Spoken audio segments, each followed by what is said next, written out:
Si bien rige a partir de la promulgación, si uno toma los datos de hoy, la gran pregunta, Federico, es ¿cómo estás? Buenas noches. Que fueron anunciadas por el ministro de Economía en el gobierno nacional, pero ahora junto a Claudio Coronel, que es licenciado en Economía, vamos a conocer más en detalle, analizar, ¿no? ¿Qué es lo que se busca con este tipo de paquetes de medidas? Bienvenido. ¿Qué tal? ¿Cómo están? En realidad ¿Cuál es el objetivo? me parece a mí que tiene un conjunto de objetivos. Un poco el ministro trataba en esta conferencia, que se notaba un poco nervioso para mi gusto, un poco señalar el conjunto de ideas. Siempre remarcó lo que es la consistencia macroeconómica. Como para que la gente entienda.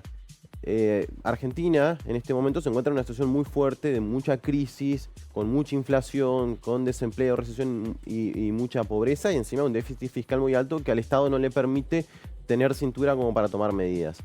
Entonces lo que hacen es armar un paquete de medidas de emergencia acorde a la emergencia que tenemos ahora, tendiente por un lado a incentivar lo que es el consumo interno, que era parte, digamos, del discurso de campaña, y por el otro contener lo que sería la salida de divisas. Y esos serían los dos grandes ejes que están, digamos, en línea con el problema de la deuda externa. Es decir, necesitamos los dólares para crecer, pero también para poder pagar los vencimientos de deuda externo que oprimen a la Argentina hace mucho tiempo. ¿Tiene espalda el gobierno nacional para sostener este tipo de medidas? Porque muchas de ellas tienen que ver con justamente inyectar dinero en los bolsillos de la gente, ¿no? Estamos analizando algunas de esas medidas y tiene que ver con esto, incluso para reactivar el mercado, el consumo interno.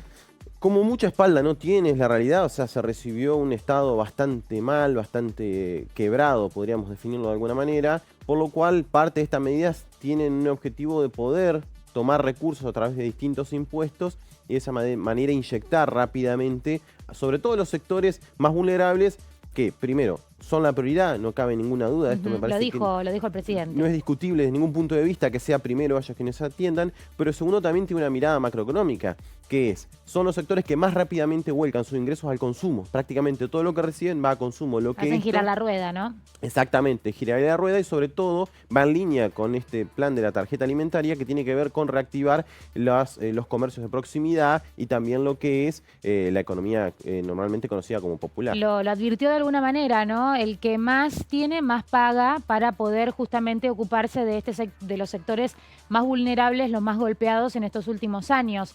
Y allí aparece, bueno, justamente quien tiene su dinero en el exterior deberá pagar más.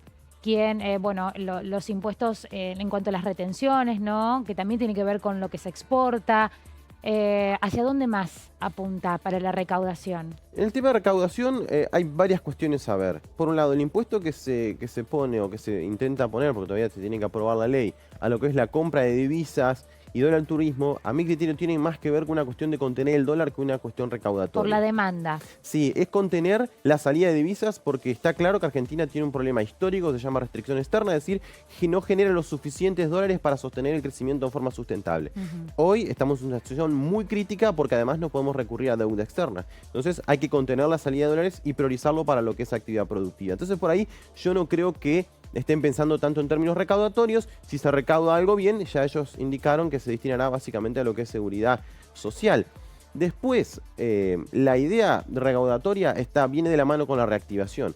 Cuando uno reduce, hace la política que hizo el gobierno anterior, tendiente a reducir el gasto público fuertemente, reducir la obra pública y tomar medidas como las que vino tomando, generan esta recesión que vimos, y esto reduce la actividad económica. Y evidentemente, si se reduce la actividad económica, sobre lo cual yo puedo imponer gravámenes, se reduce también. Y esto ha generado, si uno mira el presupuesto de Nación, uno ve que ha caído fuertemente el ingreso del Estado y también ha caído fuertemente el gasto, pero ha caído más el ingreso. Entonces la realidad no se termina de sostener. Entonces la idea es reactivamos la economía y con ese crecimiento podemos recaudar más. Entonces es como la idea de alimentarse del mismo crecimiento. Y en este contexto, ¿no?, que se lo presenta como en emergencia, y este tipo de medidas que hoy se anunciaron, ¿son a largo plazo o son justamente medidas para salir de esta situación de emergencia y pensar en otro tipo de proyectos? No, son claramente medidas de corto plazo. No podemos pensar que esto sea sostenible en el largo plazo y que rápidamente atacar la coyuntura y que solucionar el problema que tenemos hoy y que reactivar el comercio local. El problema es que cuando reactivamos la economía local, rápidamente hay una tendencia a que aumenten las importaciones y esto genera demanda de divisas, sin lugar a dudas. Entonces, por ahí también la idea de contener con el cepo, de contener con los impuestos, de frenar el dólar al turismo, tienen que ver con esto. Es decir, encarecer de alguna manera el salario o el poder de compra en dólares, pero que sí crezca en pesos. ¿Sí? Lo que hay que solucionar son los problemas de estructura productiva que tenemos hoy, donde la industria ha quedado muy rezagada, que es la que genera mano de obra, la cual tiene que invertir para aumentar su nivel de productividad y ser competitivos en el exterior, porque no podemos seguir pensando que Argentina se va a desarrollar solamente con el campo. Eso es algo que ya está demostrado hace mucho tiempo. Claudio Coronel, licenciado en Economía, muchísimas gracias por tu análisis. No, gracias a vos. Vamos a tomar contacto con Diego, él ya lo anticipó, se va a ocupar de otra de las medidas que se han anunciado y tiene que ver con los medicamentos, con el precio de los mismos, y está justamente con alguien que conoce y mucho de este tema, ¿no, Diego?